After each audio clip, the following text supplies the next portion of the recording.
Hi everyone, my name is Meza. I am a PhD student in the School of Aeronautics and Astronautics at Purdue University. As part of the GradTrack program, I'm here to give you some quick tips on what to do if you don't get into graduate school. First off, I want to stress the importance of your mental health. Rejection is hard, it's going to feel like the end of the world, so please just take the time to process your emotions, and I assure you that things will be fine even if it doesn't feel that way. The second thing I want to emphasize is that you don't have to go to graduate school. It's easy to forget that graduate school is only one out of countless options that are available to you. There are plenty of fulfilling careers outside of academia, especially in science and engineering, where a bachelor's degree is enough for many entry-level positions.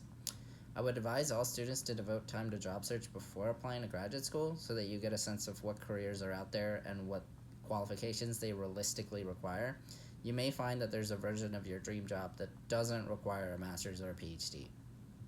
University career centers are a great resource and are usually available to you even after graduation.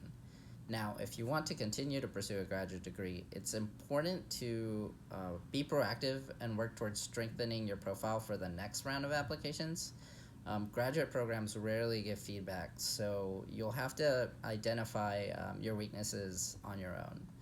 Maybe your essays need a little work, maybe you lack extracurriculars, or maybe you need a little more research experience, or your grades are not perfect.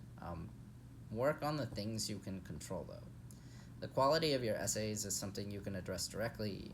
You can improve extracurriculars by picking up a volunteering or mentoring role. To strengthen your research experience, you may be able to keep working for one of your professors. Ask and see if they'd be willing to keep you on as a lab technician after graduation. Jobs and internships are also a great way to expand your experience. Your past grades are completely out of your control, but you may be able to show that you can thrive in graduate school by taking a couple of graduate courses as a non-degree seeking student. There are also many online courses you can take to expand your knowledge. You don't have to stop learning just because you didn't get into graduate school. Lastly, getting rejected from graduate school doesn't mean you're not good enough, so please don't let it stop you from pursuing your goals.